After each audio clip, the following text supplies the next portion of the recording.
Vous retrouver sur les antennes de Nyota Télévision a toujours été un plaisir pour nous de vous informer, mesdames et messieurs. Bienvenue à tous. Voici tout de suite le sommaire. Une vive tension enregistrée ce lundi 18 janvier dans la ville de Kasumbalesa suite à l'interpellation de Isaac Chiswaka, pionnier de la base Bilanga. Dans ce journal, vous aurez les détails sur le bilan de ces échauffourées. Au sommaire, toujours, ce lundi 18 janvier a été un jour férié en République démocratique du Congo pour faire hommage à Patrice Emery Lumumba, assassiné le 17 janvier 1961. 60 ans exactement sont passés depuis la disparition du tout premier ministre du Congo et des hommages lui ont été rendus sur toute l'étendue du territoire national. Comme annoncé au sommaire, le tout premier ministre congolais Patrice Emery Lumumba a été assassiné le 17 janvier 1961. 60 ans après sa disparition, les Congolais gardent de lui l'une des figures de proue dans l'accession du Congo à son indépendance. Les circonstances de la mort de Lumumba et ses compagnons n'ont jamais été élucidées jusqu'à ce jour. Edouard Kankou Chitenge pour les détails. C'est le 2 juillet 1925 à Onaloa, dans le territoire de Katakokombe, que Patrice Emery Lumumba a vu le jour. Il a travaillé comme employé de bureau dans une société minière de la province du Sud Kivu jusqu'à 1945, puis comme journaliste à Léopoldville. En 1958, à l'occasion de l'exposition universelle de Bruxelles, des Congolais sont invités en Belgique. Lumumba y a pris part active. Mécontent de l'image paternaliste peu flatteuse du peuple congolais présentée par l'exposition, Lumumba noue des contacts avec le cercle anticolonialiste de Bruxelles. Dès son retour au pays, il crée le MNC, Mouvement national congolais, à Léopoldville le 5 octobre 1958. Au mois de décembre de la même année, Patrice Emery Lumumba participe à la conférence panafricaine d'Accra au Ghana où il rencontre d'éminentes personnalités africaines. En octobre, lors du congrès national du MNC à Stanleyville, actuel Kisangani, les gendarmes tirent sur la foule. Il y eut 30 morts et une centaine de blessés. Lumumba est arrêté, jugé et condamné à 6 mois de prison. Profitant de l'absence de Lumumba, les autorités belges convoquent les travaux de la table ronde à Bruxelles. À leur grande surprise, les délégués congolais refusèrent de siéger sans Lumumba. Celui-ci est alors libéré le 26 janvier pour y participer. Les travaux de la table ronde aboutissent à la proclamation de l'indépendance du Congo fixée au 30 juin 1960. Joseph Kasavubu est nommé président et Patrice Emery Lumumba premier ministre. Le jour de l'indépendance, Lumumba prononce à l'improviste un discours historique qui vient remettre en cause celui paternaliste prononcé par les rois des Belges. Les premiers mois qui suivèrent l'indépendance seront marqués par les conflits internes. Moïse Tshombe décrète l'indépendance du Katanga. Albert Kalonji fait la même chose au Kasaï. L'exécutif et le législatif ne mettent pas sur la même longueur d'onde. Le président Joseph Kasavubu révoque le premier ministre Lumumba. Ce dernier révoque à son tour le président. Et c'est dans cet imbroglio que le colonel Joseph Désiré Mobutu opère son coup d'État. Il crée le collège des commissaires généraux. Le 10 octobre 1960, Mobutu assigne à résidence Lumumba. Il réussit à s'échapper avec sa famille de sa résidence, mais sera rattrapé avec 2 de ses compagnons, Maurice Mpolo et Joseph Okito. Ils seront conduits par avion à Elisabethville, au Katanga. Après avoir été ligotés et torturés, ils seront fusillés le même soir par des soldats sous le commandement d'un officier belge. Et retenez qu'à Kinshasa, le chef de l'État, Félix Antoine Tshisekedi Tshilombo, a rendu un hommage au premier ministre congolais Patrice Emery Lumumba en ce 17 janvier 2021. Félix Antoine Tshisekedi Tshilombo s'est rendu à la place échangeur de Limete qui sera rebaptisée Mémorial Patrice Emery Lumumba. Après y avoir enterré sa relique, la forte délégation du président Tshisekedi l'a conduit jusqu'à la cathédrale Notre-Dame du Congo où a été dite une messe d'action de grâce en mémoire de Patrice Emery Lumumba. Comment on peut concilier l'instruction que les Européens nous donnaient à l'école, le principe des civilisations et des morales, avec les actes que ces Européens commettaient vis-à-vis des populations noires. Ces discours résonnent encore dans la mémoire collective de Congolais. Son visage est depuis maintenant 60 ans calqué sur un héritage, au mieux une lutte, celle de la résistance à toute oppression. Après 6 décennies, la mémoire du tout premier héros national du pays a été une fois de plus saluée par ses compatriotes, avec en tête le président de la République et chef de l'État, Félix-Antoine Tshisekedi Tshilombo. De sa démarche calme qui rime au respect au combat mené par Lumumba pour l'indépendance du pays, le garant de la nation a déposé sa gerbe de fleurs devant le monument du héros au bras droit levé. Juste après, le chef de l'État s'est dirigé au pied de 4 piliers formant la tour de l'échangeur qui sera rebaptisée Mémorial Patrice Emery Lumumba. Et pour raison, c'est ici que la relique du tout premier ministre du pays sera enterrée une fois rapatriée de la Belgique. Une architecture répondant aux normes est en construction. Elle impliquera le déplacement de quelques mètres du monument du héros. Cet endroit va servir d'inhumation. C'est à cet endroit qu'il y aura le tombeau de Patrice Emery Lumumba. Donc le site qu'on appelle communément échangeur délimité, en fait son nom d'origine, c'est le mémorial Patrice Emery Lumumba. Donc ce site va retrouver son nom original et c'est pour ça qu'on est venu avec le président pour qu'il puisse voir l'ampleur de lieu et se rendre compte et des travaux d'aménagement et de l'importance que nous accordons à ces sites. Le président de la République a également fait la ronde de quelques pavillons où se tenait une exposition des effets personnels de Lumumba, au nombre desquels son discours du 30 juin, écrit de sa main. Quelques heures plus tôt, c'est une messe d'action de grâce qui a été dite en la cathédrale Notre-Dame du Congo en mémoire de Patrice Emery Lumumba. Aux côtés du chef de l'État, les animateurs de grandes institutions du pays, les membres de la famille biologique et idéologique Lumumba et plusieurs autres patriotes sont venus remercier Dieu pour la vie de ce modèle de la résistance et de la démocratie. Dans son homélie, l'officiant du jour a imploré l'intervention divine afin que l'exemple de Lumumba, celui de placer toujours le bien du peuple devant tout intérêt personnel, soit perpétué par les générations futures.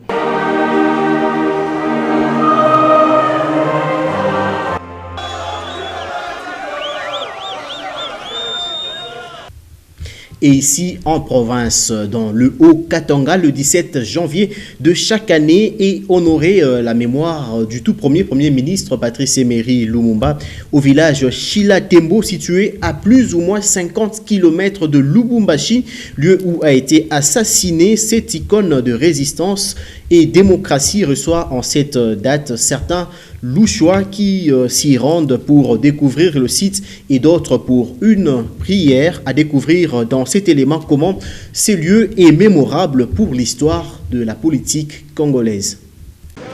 C'est dans ces bois de Chilantembo où Lumumba, l'une des figures emblématiques de la politique congolaise, fut cruellement assassiné. Cet endroit est non seulement un cadre touristique, mais aussi un lieu de recueillement pour certains adeptes des religions africaines. Ici, à côté de l'avion, l'on implore l'intercession des ancêtres, dont Patrice Emery Lumumba.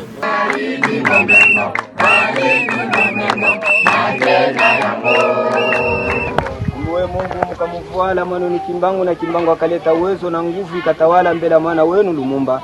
Na leo Lumumba alisimama na uwezo ya mbingu na uwezo ya mizimu na uwezo wa nkambo na uwezo ya jua. Kumbi wakati alisimama alomba independence na mtu mmoja akaona salama. D'une certaine observation, cela témoigne l'attachement des Africains envers les aïeux, comme le déclare Sivutuka trouvé sur place. Matondo esika ezali penza na tina makasi wapi munguna alingaki kopunda bosolo bato bayeba te esika babomi mbota Lumumba kasi na nguya tata keli kolona se pamba te tata mokelinda atindaki bango po ete bakoka kofongola biso huku njo kuter sainti yetu kule kulilala mbuta Lumumba. Leo tunakumbuka siku yake, ndio alikuwa leader. Ule leader alilomba independence ikwe spirituel ti na independence politique. Ndeba yaki ba vu tono ya site batie batumbi nde sika oyo tobelela ki nguya na bango. Sur ce site, il est érigé un monument de Patrice Emery Lumumba, le tout premier ministre du Congo. Les souvenirs de ce héros national sont encore frais 60 ans après, en atteste cet afflux des Louchois qui parcourent plus de 50 km de la ville pour y immortaliser leur passage avec des photos. Dans ce même chapitre, Patrice Emery Lumumba, figure emblématique de la résistance et de la démocratie pour la République démocratique du Congo, demeure encore dans les esprits de plusieurs. 60 ans après sa mort, le tout premier ministre du Congo sera rapatrié sur ordre du numéro 1 de la République. Nous citons Félix Antoine Tshisekedi Tshilombo, et à Lubumbashi, cette nouvelle est très bien accueillie. Emery Patrice Lumumba est un acteur politique important pour ce pays, pour la RDC, parce qu'il s'est battu. Il a été jeune quand il a commencé avec les combats pour libérer ce pays qui était entre les mains des Belges, parce qu'il faut rappeler aux Congolais que nos compatriotes, nos aïeux ont beaucoup souffert quand le pays a été colonisé. C'est comme ça que Lumumba s'est battu pour obtenir l'indépendance du Congo. Et aujourd'hui, nous avons eu l'indépendance. C'est grâce au combat de Lumumba et des autres compatriotes qui ont accompagné Lumumba dans ces combats. Et à ce jour, nous ne pouvons que saluer les combats de Lumumba. C'est un sentiment hybride qui nous a animés quand nous avions appris cette bonne information. Parce que c'est un sentiment de joie et de satisfaction d'honorer la mémoire de Lumumba, un digne fils du pays. Il doit être enterré avec beaucoup d'honneur. C'est comme ça qu'ils ont sollicité, ils ont émis le vœu de voir son corps être rapatrié ici au Congo, afin qu'il puisse reposer éternellement sur la terre de ses aïeux. On va changer de chapitre à présent. Comme annoncé au sommaire, la ville de Kasumbalesa s'est réveillée d'un pied étrange ce lundi 18 janvier 2021. Une vive tension a caractérisé presque toute la matinée, et la cause serait due à l'interpellation de Isaac Tshiswaka, membre de l'Union pour la démocratie et le progrès social, UDPS en sigle, l'un des meneurs de la base Bilanga, accusé bien évidemment de percevoir des taxes clandestinement à la frontière de Kasumbalesa. Merveille Congolo nous en dit plus. Longtemps recherché par le service de sécurité, Isaac Tshiswaka est finalement dans les mains des services spéciaux. L'homme a été de suite acheminé à Lubumbashi la matinée de ce lundi 18 janvier 2021. Des partisans se réclamant de l'UDPS étaient sur la rue exigeant la libération immédiate de Tshiswaka. Des sources concordantes, celui-ci serait le meneur de la base Bilanga. Jusque-là, le motif de son arrestation, c'est la perception clandestine de taxes à la frontière de Kasumbalesa. Des barricades ont été érigées à certains endroits et des pneus brûlés sur la voie publique. Ainsi, la police a été déployée sur place pour rétablir l'ordre. Des incidents sont à signaler.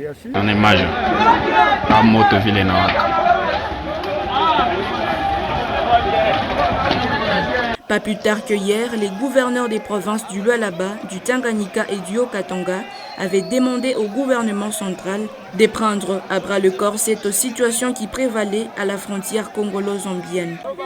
Ces gouverneurs dénonçaient le fait que plusieurs individus s'étaient substitués au service de l'État, prélevant la taxe et favorisant la contrebande communément appelée Bilanga à Kasumbalesa. Nous allons poursuivre ce journal avec la situation épidémiologique du coronavirus en République démocratique du Congo. 152 nouveaux cas positifs ont été enregistrés ou confirmés dimanche 17 janvier 2021, dont 141 à Kinshasa, 6 au Nord Kivu, 5 dans le Haut-Katanga. Le bulletin du comité multisectoriel de lutte contre le coronavirus indique que 3 nouveaux décès ont été enregistrés pour la même journée.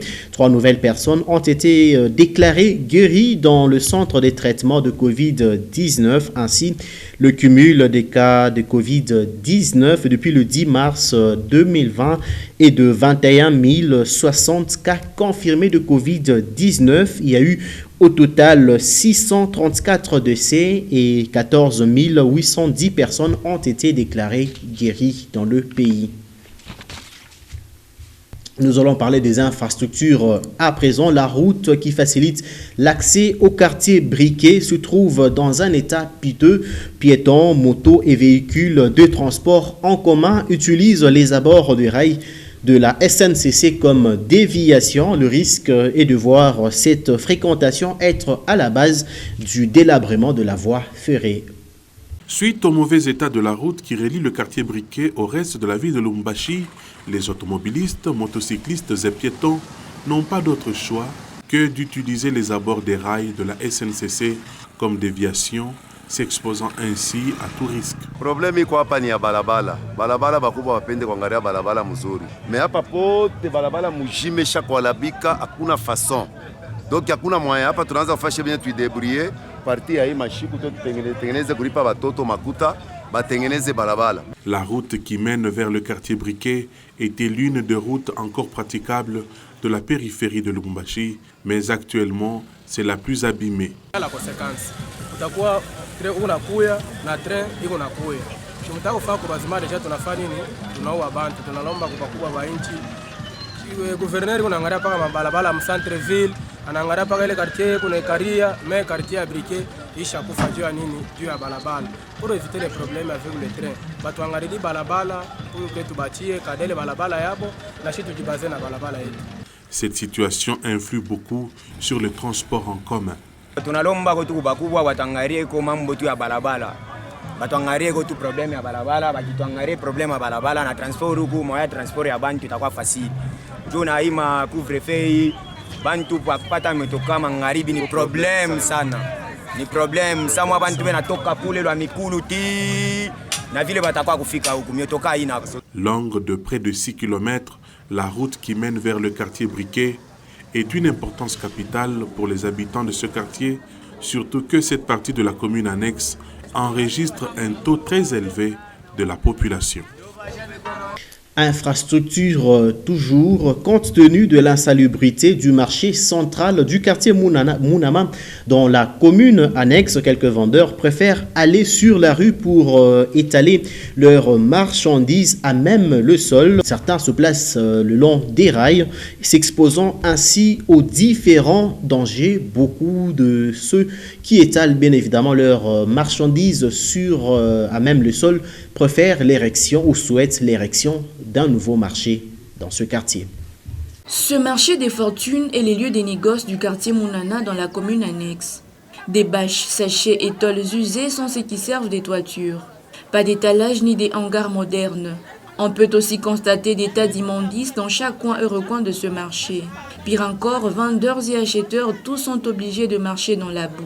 L'état précaire de ce marché pousse quelques vendeurs à aller étaler leurs marchandises sur la rue, à même le sol, non loin des rails avec tous les risques d'accident.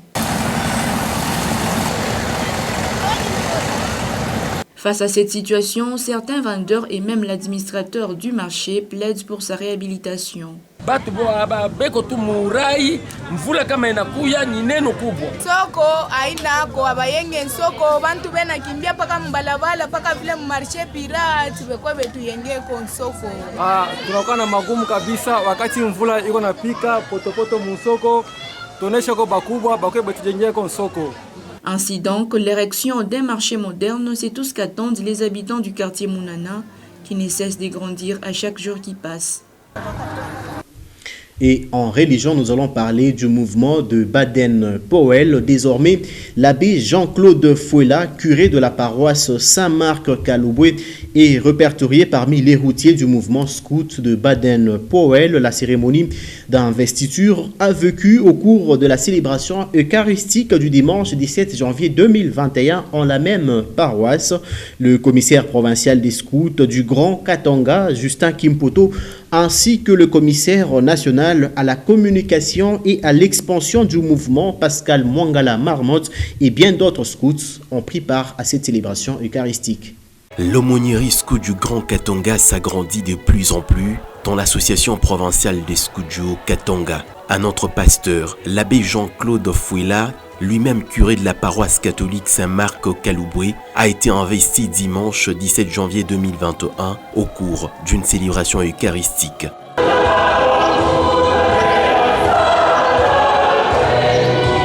L'officiant du jour, abbé Chibal, a dans sa prédication interpellé le chrétien à cultiver l'amour du prochain.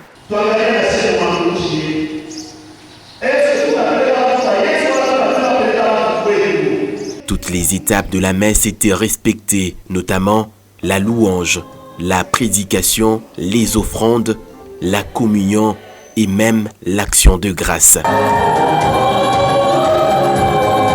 C'est bien avant la fin de la célébration eucharistique que la cérémonie d'investiture a été faite. Promets-tu de ne pas t'arrêter aux fleurs du chemin, c'est-à-dire de ne pas regarder la vie comme une partie plaisir, mais comme une mission dont rien ne doit te détourner, c'est-à-dire de conformer dès aujourd'hui tes actes et tes pensées aux exigences du réel. J'ai promis sur mon honneur et avec la grâce des dieux, de servir de mon mieux Dieu, l'Église, ma patrie, d'aider mon prochain en toutes circonstances, d'observer la loi scout. Le clan s'élargit du groupe Scout Scorpion de la paroisse catholique de Kalouboué. Une joie particulière pour le nouvel aumônier scout Jean-Claude Fouela. Je me sens honoré parce que être routier, c'est atteindre le plafond. Et la route, c'est la vie. Et dans cette vie, en tant que prêtre et aumônier, nous sommes invités à guider et à orienter les jeunes, surtout sur le plan spirituel. L'abbé Jean-Pierre Chibal, aumônier provincial de Scout, attend beaucoup de son nouvel équipier. Nous sommes venus encourager notre frère qui vient de faire son départ aujourd'hui en tant que prêtre, comme aumônier, ce qu'il aura à faire comme travail dans cette paroisse. D'abord sur le plan pastoral et sur le plan du projet de la construction de cette église. Les jeunes de l'église catholique et comme beaucoup d'autres Congolais peuvent ainsi jouir d'un encadrement spirituel de qualité, posant au quotidien de bonnes actions aux autres citoyens et sans attendre des récompenses matérielles en retour.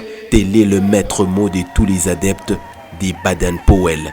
C'était là un reportage de notre confrère Gaylor Chamba Griffon. Nous allons parler sport. À présent, les léopards de la RDC ont fait une belle entrée à la 6e saison du CHAN Cameroun 2021 en disposant du Congo d'en face sur une note étriquée d'1-0. But inscrit à la 47e minute par Ushindi, un résumé de Gentis Mutombo. Chico Ushindi, sa main tendue comme un symbole du retour de la chicotte dans la compétition la plus prisée par les léopards, 5 ans après leur dernier sacre au Rwanda. L'attaquant célèbre le but par un geste devenu une marque déposée quelques minutes après le retour des vestiaires. Le derby du fleuve avait un goût de revanche pour les léopards. Ces mêmes diables avaient privé aux hommes de Florent Ibenge le voyage au Maroc pour le CHAN 2018. Alors il a fallu attendre la 47e minute pour voir les léopards passer en mode règlement de compte. Nous jouons à peine la reprise, le Congo se fait surprendre. Se retourner avec ce ballon qui passe encore sur le côté, la remise, pas au bon endroit, deuxième poteau peut-être. Oh, c'est enroulé pour marquer le but du 1-0. Il a été l'un des plus pesants sur la défense des Diables Rouges et c'est lui qui trouve l'ouverture dès le retour du vestiaire. Notez que ce but est le premier de l'histoire du Japoma Stadium. Une attaque bien menée par Karim Akimwidi. La passivité défensive des Diables Rouges offre une fenêtre de passe à l'Ilepo qui trouve Chico Ushindi côté opposé. Le tir enveloppé de l'attaquant du TP Mazembe a autant de classe que de finesse. Buteur dans l'âme, Chico Ushindi Wakubanza donne l'avantage aux léopards. Les Congolais sont même proches de faire le break. Mais l'envolée de Dark Kabangu se heurte au gardien des Diables Rouges qui sauve les Brazzavillois d'un naufrage total. De son adversaire, peu de choses. Ngatsono et ses hommes vont garder espoir et obtiennent des situations probantes, comme sur cette reprise de Abassi qui oblige Matampi à s'employer pour empêcher l'égalisation. Si le ballon traîne un petit peu, la reprise. Oh, c'est sauvé par les Matampi. Voilà une possibilité, une grosse occasion pour les Diables Rouges. Et là, Matampi l'a sauvé, la frappe de Bersilo Bassi. Il ne s'est pas posé de questions, pas de contrôle. L'instinct du buteur était là. On en reste sur ce score 1-0. La RDC a certes gagné, mais une victoire qui ne doit pas faire oublier aux léopards qu'il reste beaucoup de choses à améliorer. C'est le Fimbu de Chico Shindi, on l'a vu, hein, il a célébré de manière tout à fait traditionnelle, habituelle. Voilà, la chicotte, le Fimbu. Mesdames et messieurs, ce journal s'achève, mais les informations continuent sur www.nyota.net. Je vous retrouve dans la prochaine édition.